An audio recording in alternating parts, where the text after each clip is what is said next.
Sorry, I was at work and things, was not able to finish part 3, but here's part 3, and saying, finishing that thought, people necessarily want to tear it down. There is an innate tendency that shows up in people that are in chimpanzees that when one is higher than them, or when they suspect one is higher than them, or has more than them, they do want to grab them and pull them down. There's a saying in so many cultures that the head that sticks up the highest is the quickest to get chopped off, or that the reed that grows the highest is the one to get the sickle and the scythe first. That if a zebra stands out from the herd, lions will come and get it, predators will come and consume it, per se. That there is a villainification of anything that seems as higher or grander than what is already known or what has already been established. People say that they like the light and that they like this or that they like that, but truly within the face of it, they gnash their teeth, they rip at their clothes, they gather their stones to pick up and hurl and throw at the other because they cannot deal with creativity and the creative representations that things bring. Because art, for so many people, is supposed to be in one vehicle per se. It's only supposed to manifest and express itself in one way. When something new and does the true reaches of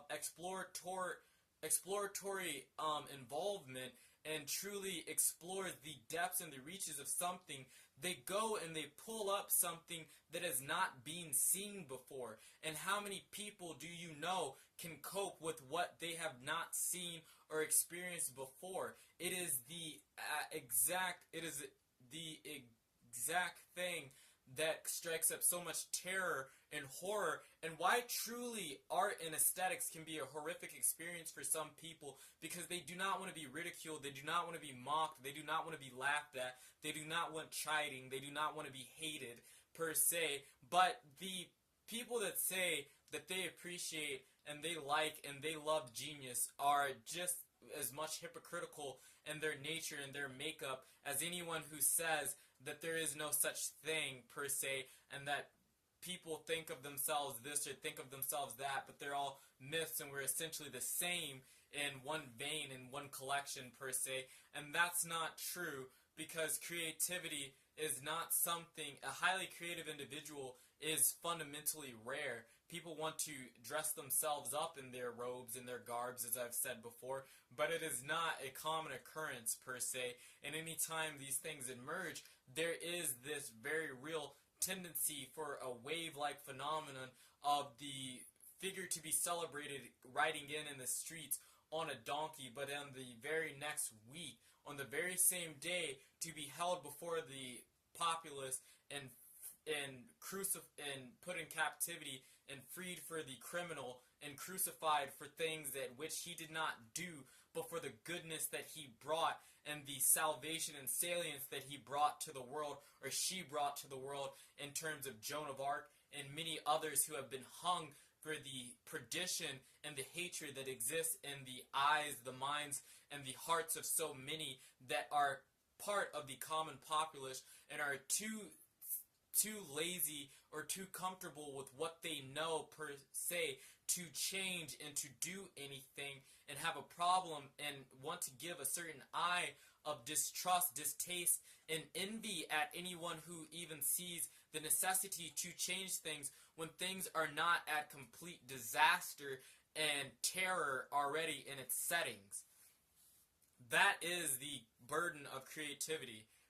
That is the trouble, and per se how I find that it does not fit in what is the current structure of university, is that the thing is you can have teachers and you can have advisors per se, but the truth is, if people are pack and hierarchical and rank orientated, if they smell that you present something that could jeopardize their position or create some sort of instability in the structure and the guarantee of their paycheck or the guarantee of their salary or their eating, that people will adore you per se, or exalt you over them or their knowledge per se, or if that you will challenge their structure and what they think, they will hate you. Einstein's teachers did not like him. Newton's teachers thought he was a failure. Most people, there are some exceptions to where people like Da Vinci show up and Verrocchio realizes his talents and nurtures them. There are those exceptions, but those are exceptions more so than the reality in most cases, as people are fairly vicious and not too quick to celebrate anything that looks or represents a divine child, as they are tyrannical in nature or Oedipal mothers and are quick to devour their own offsprings or anything that brings up any new potential for change. This world hates change, and it hates the light. And I'm using that as an analogy, but what I mean is the purifying elements or the revivifying elements that come with the propagation and establishment of creativity with skill and high perceptive capacity and intellect, which we,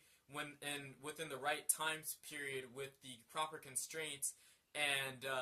relevant and sufficiently challenging problems, the phenomenon we call genius, when that thing emerges, people hide themselves, and they will, when a new language is introduced and people do not know it and cannot pick it up per se, and they cannot see essentially, because artists teach perspective, they teach the world how to see. The world could not see in impressionistic terms, the world could not see in cubism, the world could not see in centralism, the world could not see in postmodernistic art forms until it came around. The world couldn't see, and it hated it, and it wanted to burn it and get rid of it. That's always how it is, and there will always be the detractors and the populace of derailment, and it's like that's what's going on. But people in so many respects are researching and studying the phenomena of creativity and the phenomena of genius, and they want to package it and make it something pleasant and something that anybody can have and cuddle up to, but it is not that. It will never be that per se, and the phenomenon will continue to be a rarity no matter how much one wants to democratize it, and the individuals that truly are willing to walk the road per se, because it is an amalgamation of choices and natural dispositions and traits to some extent, and the nurturing of an environment. When that individual even looks like, it's like the thing is, it gets choked out more so, and we stamp out creativity more than we proliferate it. When we want to make such tight structures and want people to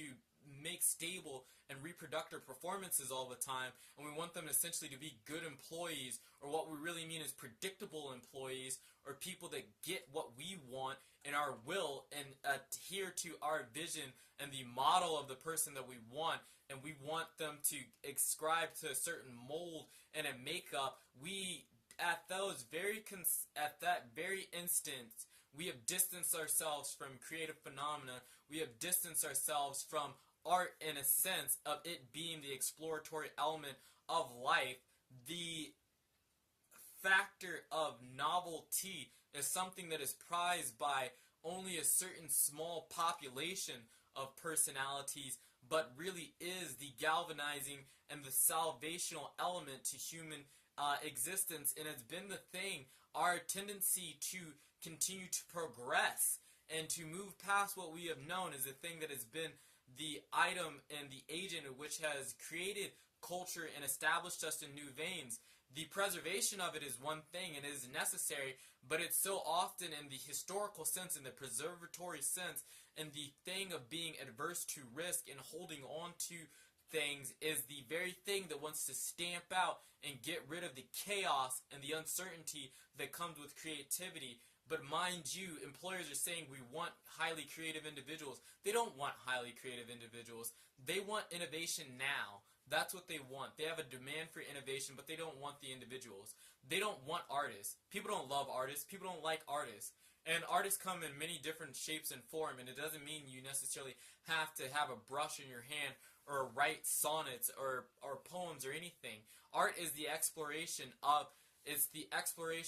the phenomenon of humanity,